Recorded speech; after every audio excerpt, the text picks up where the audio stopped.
heart of where innovation, money, and power collide in Silicon Valley and beyond. This is Bloomberg Technology with Caroline Hyde and Ed Ludlow.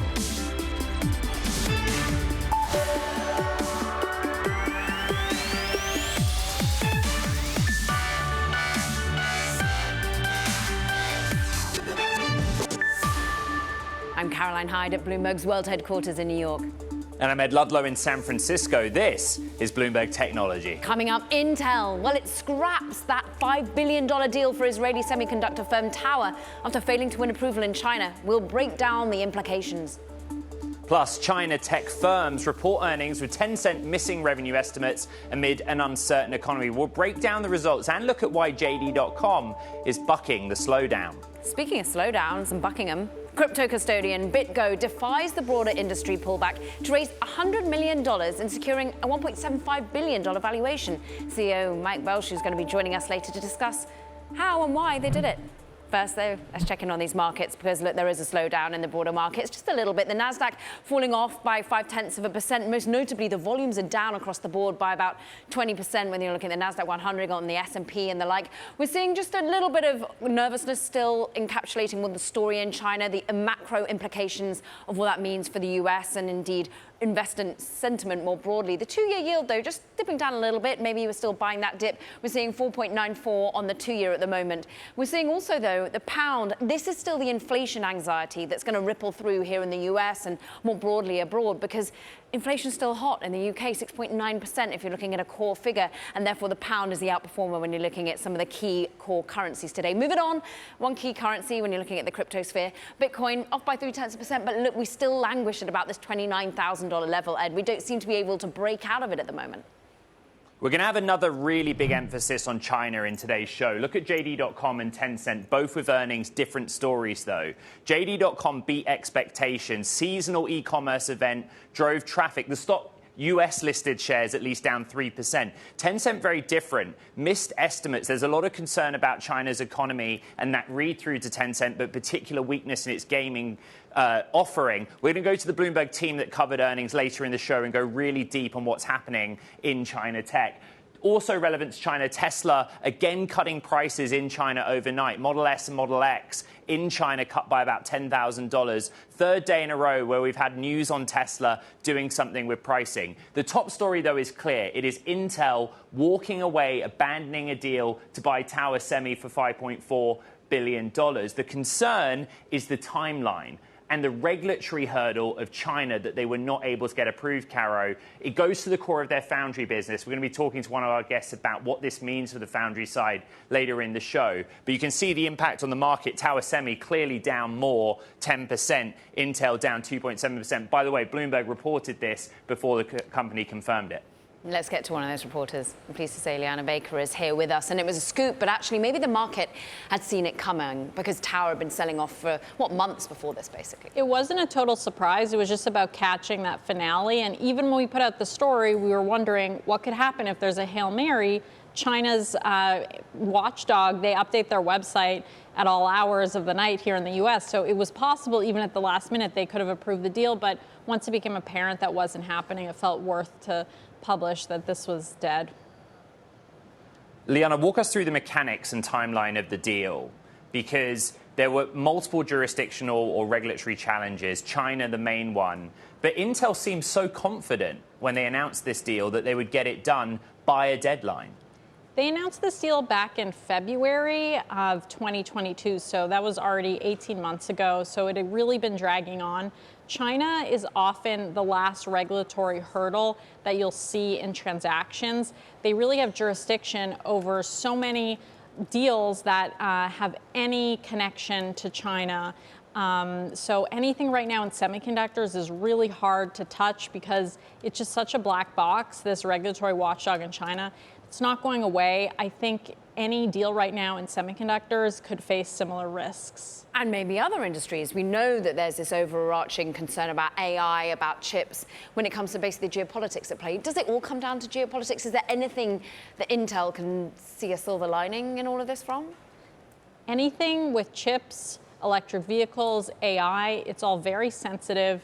seems like the US and China, given all the geopolitical tensions, are in some kind of arms race. So I would say any deal in that space is going to face a lot of scrutiny.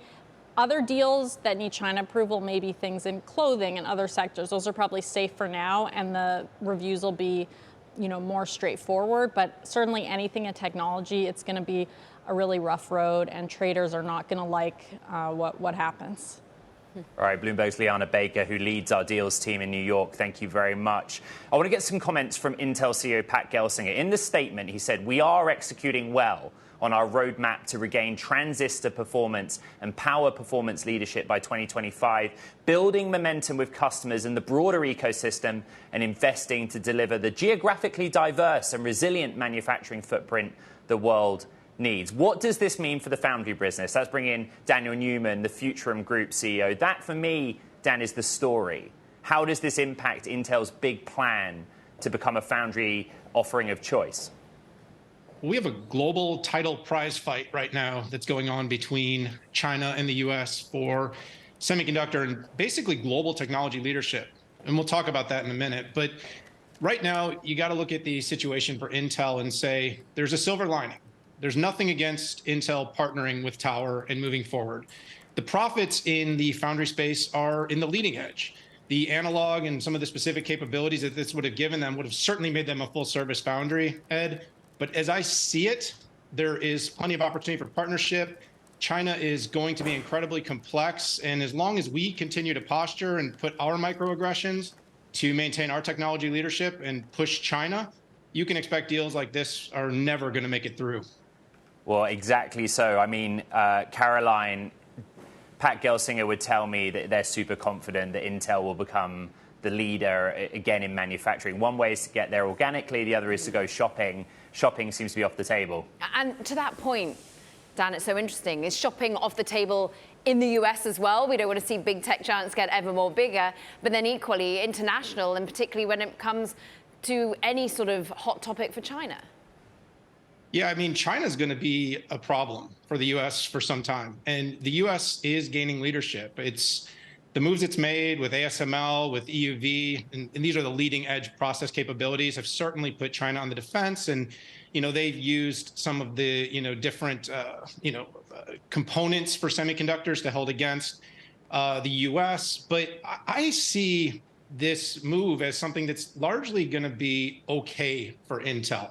Like I said, I see the partnership. And by the way, you can't take something like a Global Foundries deal, at least the consideration of something like that, because you remember Global Foundries exited significant participation in China. So there's another opportunity there. And if Intel really wanted to go shopping, that could happen without necessarily needing China's approval. So I don't see this. I think Intel is going to win the markets. They're going to adore Intel more if Intel can win at the leading edge. The lagging edge has been a problem. It has caused issues in the supply chain, but I'm not as negative about this. I do see this as maybe a cash flow benefit for the company, and the right partnership could end up being a winner. Dan, the benchmark that Intel sets itself, the benchmark is TSMC. They're pretty candid about it. Do you still think they can get there in the end of catching up with TSMC? It's not a one-step approach. The acquisition of Tower is not going to immediately make Intel, on the same plane as TSMC as a global foundry. Having said that, it was a step forward. It did give them a more complete set of capabilities. I think if you even speak to, and I have spoken to Pat Gelsinger, he will say it's a multi-step process. The company providing more resiliency option for fabless companies here like NVIDIA and Qualcomm, AMD in the United States to help us reduce the risk of future supply chain issues that we saw during COVID. I think the immediate opportunity is for Intel to be a foundry here, to lessen the United States and parts of the world's dependency on Asia and TSMC, to compete, and of course, to help its own balance sheet and income statement with a new source of higher margin revenue. We've seen the pressure on Intel's margins, and if it can win more at the leading edge, that's where the margin opportunity is. So I think it can be a number two. I think it's a long way from being on TSMC's level as a global foundry and provider. Talking of global foundry, just go back to global foundries. I mean, you say that there's some sort of partnerships or indeed deals that could be done But can they be done even internally in the US at the moment, Dan, do you think? Yeah, the U.S. environment is complex with what Lena Khan has been looking at. And of course, the DOJ looks at some of these deals. Having said that, a lot of the deals ultimately have been able to be completed. We've seen China stop big deals in the past. Before this one, NXP is a good example. Of course, we're seeing the U.S. go through a high amount of scrutiny. However, if you stop M&A, you could be putting at risk the United States technology leadership. And remember the Chips and Science Act, and the whole purpose behind this act was to make sure we were defending the United States global technology leadership in semi. So a strong Intel is good for the world, and it's certainly good for the United States. Daniel, real quick, we've been tracking 13Fs and the deadline. Intel saw the second biggest decrease in aggregate shares held by hedge funds. Your reaction to that? Intel has been under, continuous pressure. I mean, look, I haven't had a chance to review the exact positions and the changes in the positions. What I would say is Intel's had a nice run. It's shown some promise. It did have a better quarter, but the outlook, the complexity, and of course, China as a whole, China's economy as a whole, continues to make a lot of the technology plays a little bit risky in the near term. Currently standing at what? 15% of all the ratings from analysts on Intel are currently a sell. We keep an eye on that stock. Meanwhile, Dan Newman, we thank you as always for your analysis. He's of course from Futurium Group. Meanwhile, speaking of chips, we've got to stick on it, Ed, because we're watching shares of Samsung. Look, the ADRs at the moment, company cutting its stake in European giant ASML by more than half in the second quarter. Look, it's selling out of this because it actually wants to use the proceeds of those sales of that chip equipment maker to invest in itself and chip production lines as the world's, well, currently largest memory maker is trying to beef up its own, guess what, chip making business. So quite the theme, hey? Quite the theme. Coming up, another theme on this show, China, rising economic turbulence in China, weighing on its tech sector with Tencent's revenue disappointing. Got the team in town next. This is Bloomberg.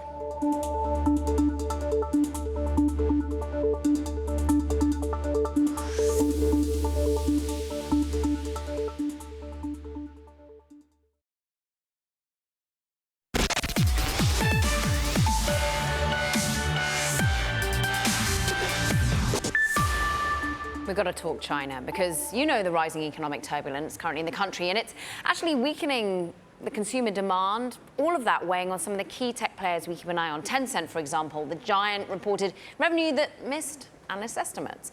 We're looking at the ADRs currently having, well, down 3.5% and the lowest we've seen since May 31st. All of this as we see yet more Chinese tech firms coming out, and we want to see who's winning, who's losing. We want to get to it with Henry Wren in London and Isabel Lee here in New York, and we can do a great roundtable. And Henry, I go to you first, because the details, the nuances within Tencent, where was outperforming, where was lackluster? Yeah, so two elements are in play here. So one is advertising. So Tencent is seeing gains in advertising, basically because it's pushing through its TikTok-like video stream in its super app called WeChat. So basically that's the gaining part. But so the disappointing part is in gaming. So when we talk about gaming, it's about domestic games, it's about international games. So both gaming revenues at home and at abroad or lower than analyst estimates. So Tencent was saying like this is a temporary phenomenon and they should these revenues should rebound in the third quarter because they're less pushy about in-game commercialization for these gamers, for these players during the quarter to protect the game longevity. But it remains to be seen, obviously, for the third quarter. At the company level, JD was a very different story. Sales beat estimates. And Henry, we'll go to you in a second on the specifics. But you look at the ADRs, the US-listed shares of both, they're both markedly lower, Isabel. Investors are basically very concerned here about the strength of the Chinese consumer and the Chinese economy. Exactly. Like Tencent is one of the biggest companies in China. Its business portfolio spans finance to entertainment. And because it's seen as a barometer of China, what does it tell us? And China's growth has really sputtered as of late. It's almost kind of a be careful with what you wish for kind of situation, because in the beginning of the year, everyone was hoping for this big rebound to spur global growth. But then when that didn't happen, investors were hoping that, okay, maybe we can wish for a little weakness so that the Chinese central bank will inject liquidity and spur the economy. But now we have data after data showing weakness in China, and obviously investors aren't liking that. And I think these two, Tencent and even Alibaba, which reported last week, are just really a concrete example or the epitome of the Chinese growth in general, which has been lackluster. Henry, the story with JD is one about e-commerce and the 618 or June 18 festival. What were the numbers? The numbers are looking pretty good. So sales beat estimates for headline financials. So JD.com definitely beating estimates, beating expectations here. Remember, as just Isabel said, the expectations has been pretty low so far because the consumers' data, the retail sales haven't been doing so well out of China. But so when we drill deeper, it's actually another picture. So JD.com's retail margin actually was below estimates. So that's why JD's stock is trading down in U.S. trading today, as we see. So basically, the concern has been the competition has been pushing higher because Alibaba is pushing its market share. It's definitely losing market share to some other players like ByteDance, like JD, like Pinduoduo. So it's going heavy on its value for money investing campaign. So basically, that's the concern here. So the margin is a bit disappointing. And Isabel, we ain't done yet. There's going to be other telltale signs, other companies giving us their earnings. And what more could we glean, do you think, from Meituan and the like? I think people are just really going to look at the other tech companies because there are many big players in China and it's an economy that's largely very domestic. But if you think that this doesn't matter in other economies like the US, you may want to think again. We have Bloomberg Economics saying that, okay, yes, if it's a cushion growth, it may not affect the US so much. But if China really underdelivers in stimulus and if growth really spirals down, then it may tip the Fed to cut rates sooner than expected. So it's really, China's a big player. It's the second largest economy. And whatever happens in that nation is really something the whole world closely watches. Wow. Team. Covered a lot of ground there. As Carrie said, we ain't done yet. More to come this week. Bloomberg's Isabel Lee and Henry Wren, thank you. Coming up here on today's Bloomberg Technology, why recruitment companies are pulling back their annual guidance. Because, well, the labour market is squeezing its clients. Plus, Micmac CEO Rachel Tipograph is joining us to discuss the biggest takeaways from the retail sector. We've had Target, we get Walmart, the e-commerce story continues. This is Bloomberg.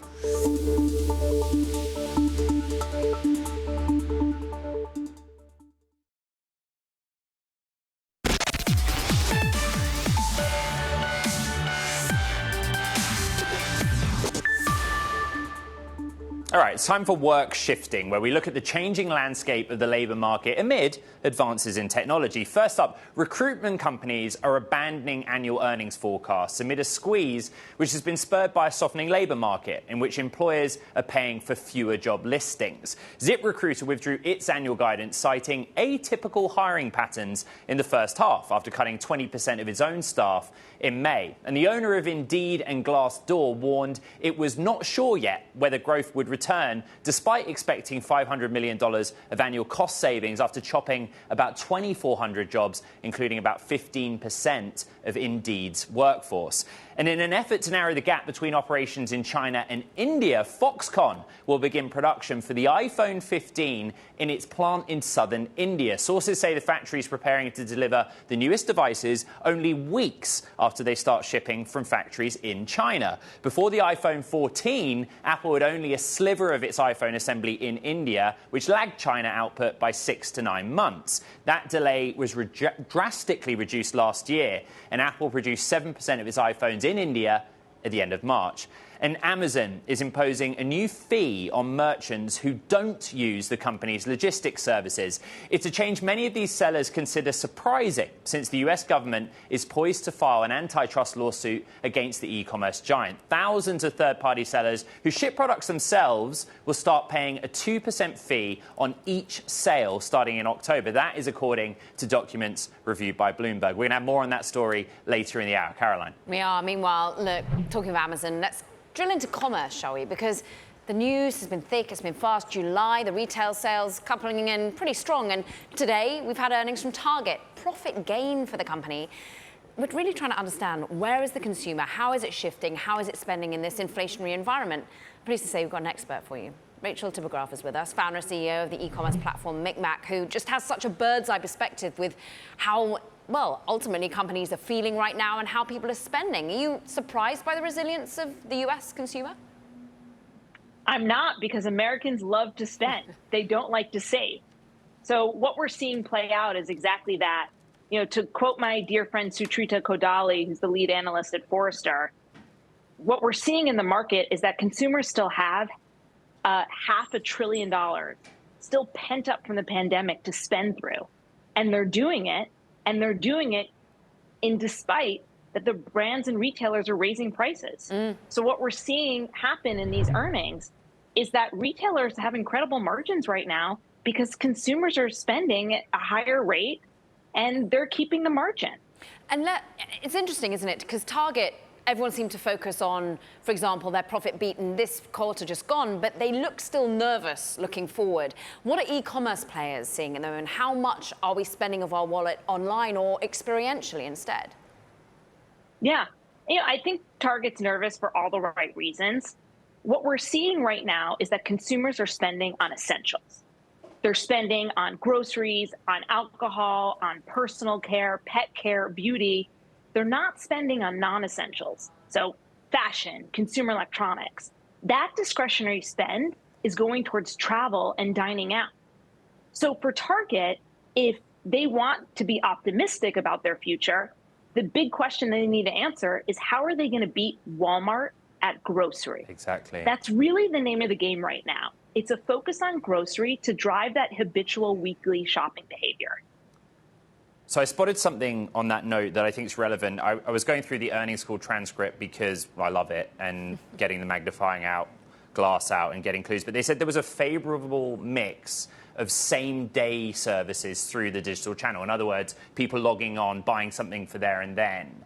Is that something that Target can use to take on a Walmart? Because I know, having covered that company, the e-commerce strategy is definitely like in the moment, pick it up. Yeah, absolutely. So it's what the industry likes to call buy online, pick up in store. And it's really profitable. So the retailers want to encourage consumers to shop that way. And Target is trying to do that. You know, they're encouraging people to come into store with Starbucks pickup. But Walmart has made a major push. A big perk of becoming a Walmart Plus subscriber is essentially having even faster pickup, even faster delivery. So Target, again, has to answer the question, how are they going to beat Walmart at buy online, pick up in store? MikMak CEO Rachel Tipograph, always great to have you here on Bloomberg Technology. Thank you. Now, coming up on the show, crypto custody firm BitGo bucking the slowdown in that sector, securing a pretty big valuation. We're going to bring you those details next and speak to CEO Mike Belshey. That's coming up on Bloomberg Technology.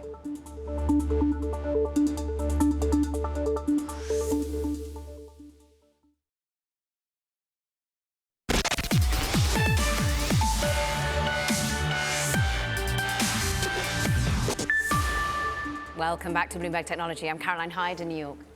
And I'm Ed Ludlow here in San Francisco. Carrie, quick check on the markets. There's a little bit of red on the screen, I'm afraid. NASDAQ 100, softer by 0.6%. It's a really tech-heavy index. It's why we always go to it, but we're trading at our lowest level in around a month. As we've discussed, part of it's the earnings story, dragging us down. Part of it is a big global macro discussion about the health of economies, particularly China, looking at tech stocks largely moving to the downside in the session. The one name that I'm looking at more closely is Coinbase. We're getting signs now of progress for regulatory approval, but the stock's down 1.4%, down for a sixth straight session. Its worst streak of declines since April. We started the session higher, as you can see right behind me, but we quickly fell away. Get the details on the regulatory progress and then understand the reaction with Bloomberg Sonali Basak, who joins me from New York. Explain both to me, Sonali. This was supposed to be a really big move for the industry, and then you look at shares lower. Hard to understand. Well, all things start and end with where crypto is going, and Bitcoin itself has also been under pressure the last several days, Ed. But if you think about it also, the point that we're making is what does it mean for Coinbase to become a futures clearing merchant? Remember, the idea of this was that they have tried for this for a couple of years, and the derivatives market, the futures market in particularly around Bitcoin in its itself has become very, very, very large.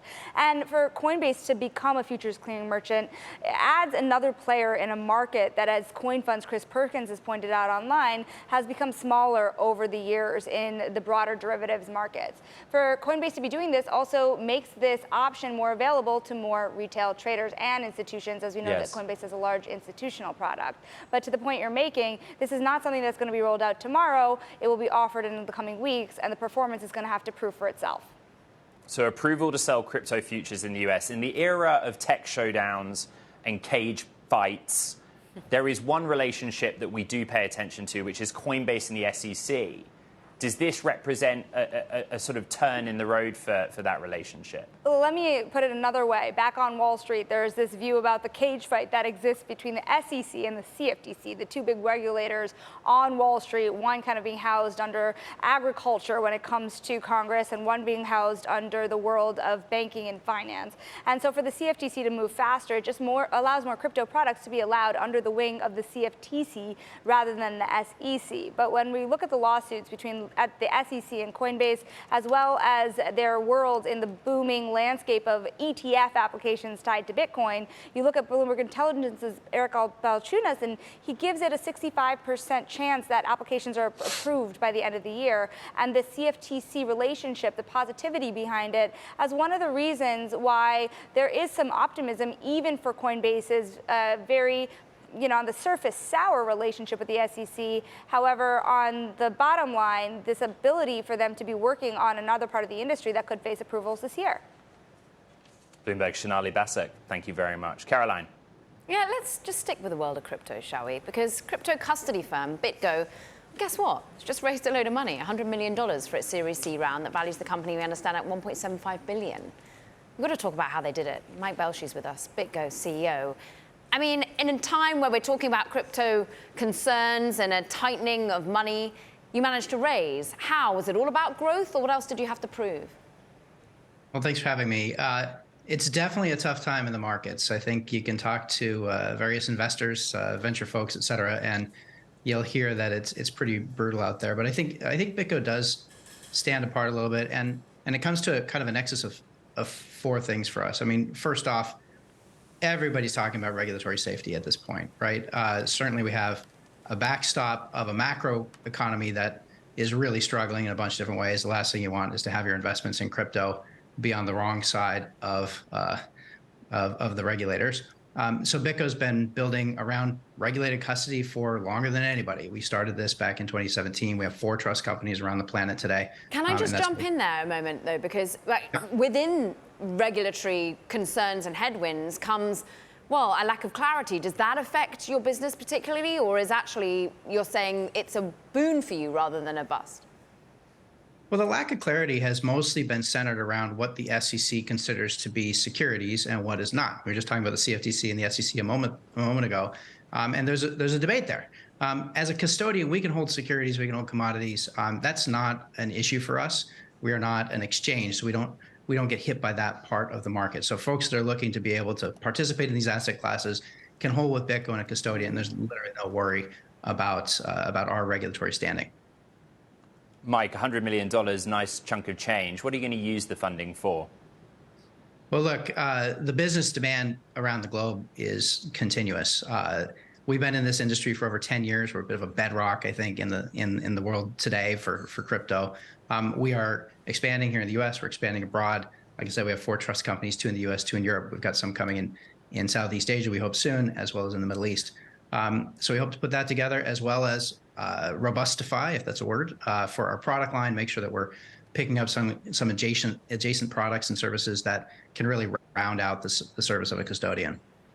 You have some interesting history in M&A or attempted M&A. So I wonder, if you go shopping and you try and do some M&A, how will you do it differently this time around to pull off a deal? Well, look, I mean, you do diligence in deals. And if somebody expects that everything is perfect before you do the diligence, they probably don't understand how the process works. But as long as we've got diligence that is uncovering the problems and finding it before we get into anything, then that's certainly not an issue. So I'm sure you're talking about Prime Trust. And look, our diligence was great.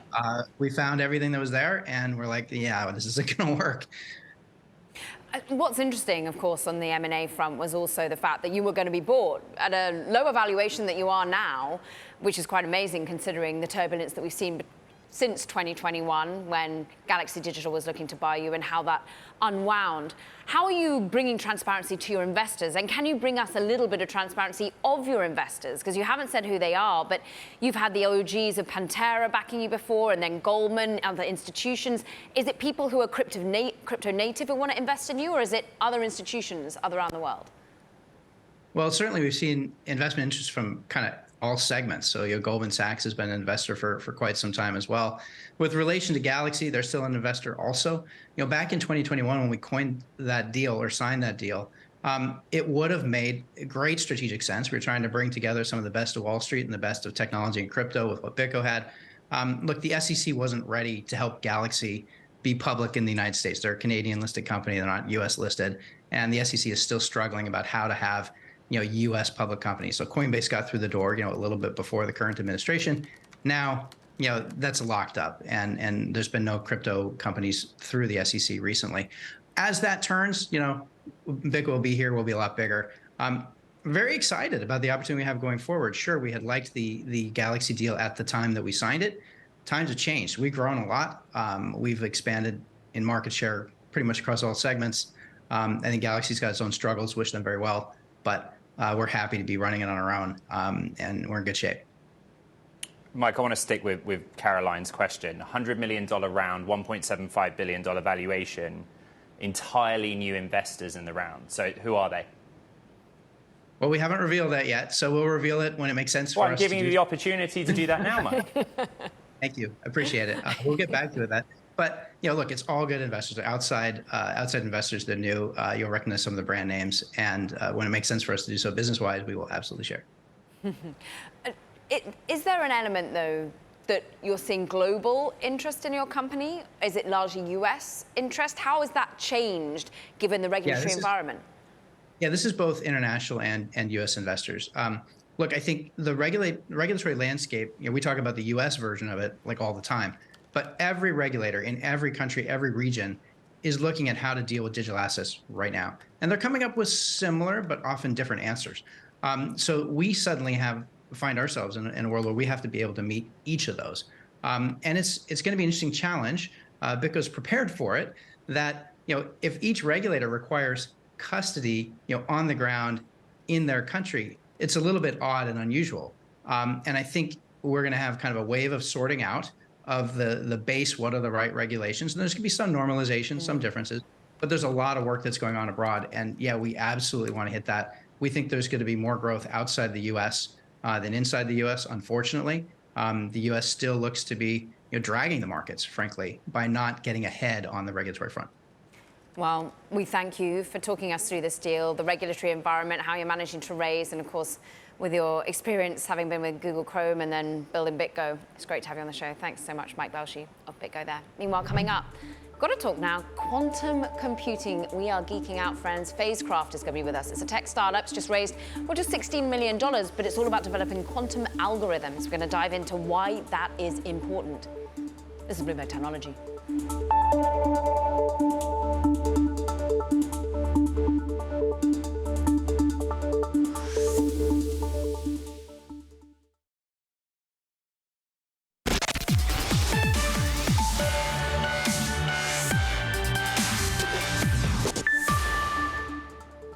Phasecraft, a British startup spun out from University College London and the University of Bristol, has raised around $16 million to develop algorithms designed for quantum machinery and more. Joining us now from the UK, Ashley Montanaro, Phasecraft CEO. I've been really excited about this one. Algorithms, step-by-step sequence procedure to perform a calculation. Quantum on a quantum computer, superposition, entanglement. Let's start with what is a quantum algorithm? Right. Well, first, thanks so much for having me. It's great to be here. So a quantum algorithm is indeed an algorithm that runs on a quantum computer. And what quantum algorithms do is they take advantage of the unique features of quantum mechanics, such as quantum superposition, being in more than one state at the same time, and quantum entanglement, super strong correlations between separated systems, in order to perform calculations that just can't be done on any standard computer, what we call a classical computer. And this is incredibly useful, as well as being an amazing sort of scientific fact, because there are some problems which we would dearly love to solve, in particular those involving modeling the sort of quantum systems that occur in nature, for example, in batteries and solar panels, which we just cannot solve in any reasonable amount of time on a normal computer, but quantum computers can solve these problems natively, and that's why they're incredibly important devices. But largely, they've been experimental. Some might say impractical. How are your algorithms ultimately fixing that in some way to make useful, tangible steps forward? Yeah, that's right. So there's actually been really sustained and impressive progress in quantum computing hardware over the last couple of decades. I've been working in the field for around 20 years now, and the rate of progress has actually been really solid, really exciting. But yet we're still at the very early stages of the development of quantum computing hardware. The way that we often think of it is that we're at the equivalent stage of like the 1940s or 1950s with standard computers. And while there are still, some important things that we could do with the sort of computers that we had in 1950, they were still relatively limited. And that's why back then you needed to come up with incredibly efficient algorithms to get the most out of these devices. And that's exactly what we're trying to do now with today's quantum computers.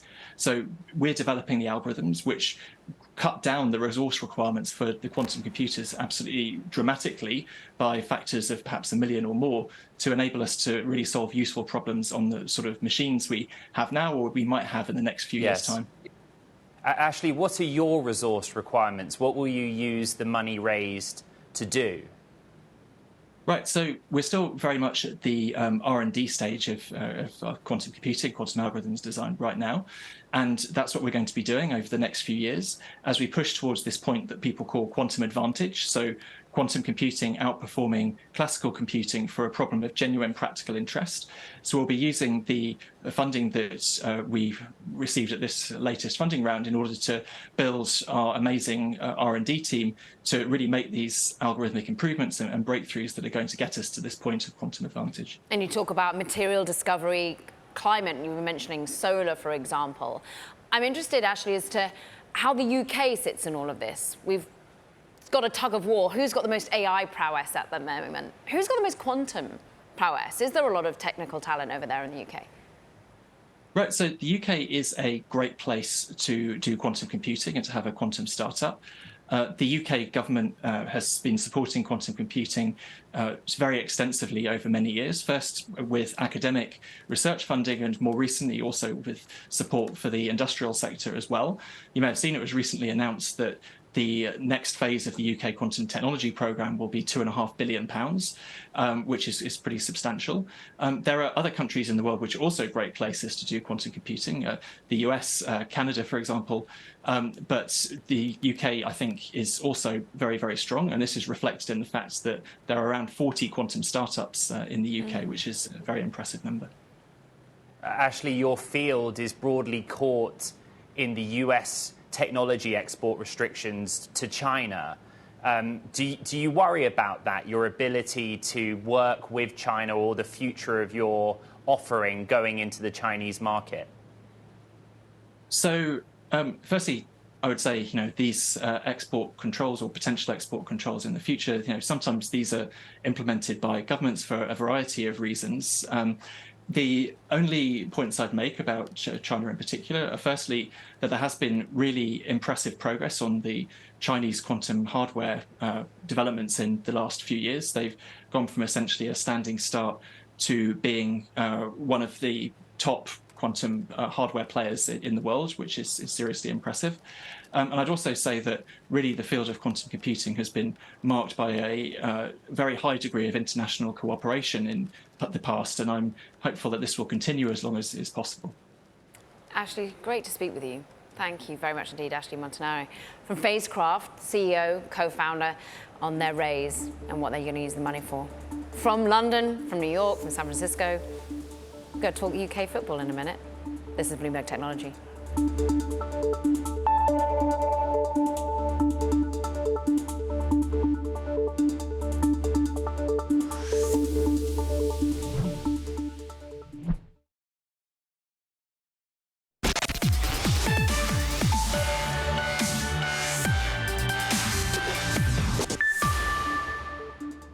Let's get back to Amazon. Earlier in the hour, we mentioned the company will be imposing a new fee on merchants who don't use the company's logistics services, charging a new 2% fee on each sale they conduct. Bloomberg Technology's Spencer Soper broke that story, joins us now.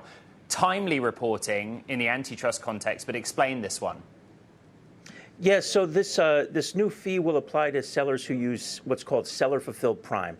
That means you don't use Amazon's logistics services, but you still get that Prime badge on its site, which really increases your sales because people are more likely to buy things that they know that they'll receive within a day or two. And so Amazon announced that beginning in October, they're going to impose a new 2% revenue fee. So this is just kind of like a brand new fee, caught a lot of merchants off guard, especially given the antitrust scrutiny, and merchants aren't sure what they're going to get for it. I mean, dwell on that antitrust case, because I thought there were these last-minute negotiations behind the scenes where they come together and really try to put to bed any of the anxiety around competition. And meanwhile, they go and do this, because this is one of the criticisms from the FTC, no? Yeah, so this would apply. The antitrust argument against Amazon has been sprawling and all over the place, but this specifically was more about tying, where you use your dominance in one industry. In Amazon's case, it's online marketplace that captures more than a third of all U.S. spending, online spending. Its dominance in the marketplace to give itself an advantage in logistics, where it's not so dominant, where it's competing with UPS, where there's alternatives like the U.S. Postal Service. Yeah. So if Amazon can use its marketplace to try to coerce more people to use its logistics services, that's potentially an antitrust no-no called tying, and that's what kind of comes up here when you start charging a new fee on something that can kind of entice or coerce people to use your own services. Spencer, when we covered earnings a couple of weeks ago, we made the point on the blog that Amazon is getting better at making money on the .com stuff that's higher margin. In other words, ads and services. Does this fee fall into that bucket? Yeah, exactly. This falls into the Amazon seller services fee, which Amazon's third-party seller services makes more revenue than Amazon Web Services, the cloud computing division. So it's a huge chunk of Amazon revenue, and it grows more and more. We had a chart that shows, Amazon's online store sales, where they're kind of serving as a retailer, dropping from about 60-something% back in 2017 to like 40%, and the seller services fee climbing from, slowly, like 17, 18% of all revenue up above 20. So those two revenue sources are kind of converging, and Amazon's finding it much more profitable to charge people to sell things on the platform rather than to sell things itself. Fascinating. Spencer Soper bringing it a day after his birthday. Happy birthday for then. We thank you. Meanwhile, look, you've got two Brits, well, one Welsh, one English on set. So what are we going to talk about? We're going to talk football, because you pointed it out, Ed, Google Trends showing searches for the FIFA Women's World Cup absolutely surging, as well as one Lionel Messi, too, after he did some pretty fancy footwork for Miami. But I've just got to shout out for the Lionesses at the moment. 3-1, they're going to take on Spain. Yeah, incredible. I do support Wales, but I'm backing the Lionesses. 3-1 victory over host Australia in Stadium Australia in Sydney, a first World Cup final for England's women. It is what people are talking about on not just Google Trends in terms of search, but X. But I see Lionel Messi and Inter Miami everywhere at the moment. Yeah. Every social platform, and littered across Apple TV Plus right now. We want to hear about sporting prowess. We want to hear about extraordinary talent. We want to be able to discuss it across social media, whether it's via sort of anecdotes or quotes or patriotism, like I was doing a little bit earlier, because, it might be coming home, as they call it in England. But it is notable that Lionel Messi has just been such a win for ultimately the MLS, but everything to do with Miami, it feels like. Yeah, and Tim Cook name-checked Messi on an Apple earnings call. The impact that's had. Oh, technology, it's everywhere. And that does it for this edition of Bloomberg Technology. So much to recap. Huge week so far. Check out the podcast, Apple, Spotify, and the Bloomberg platforms. From New York and SF, this is Bloomberg.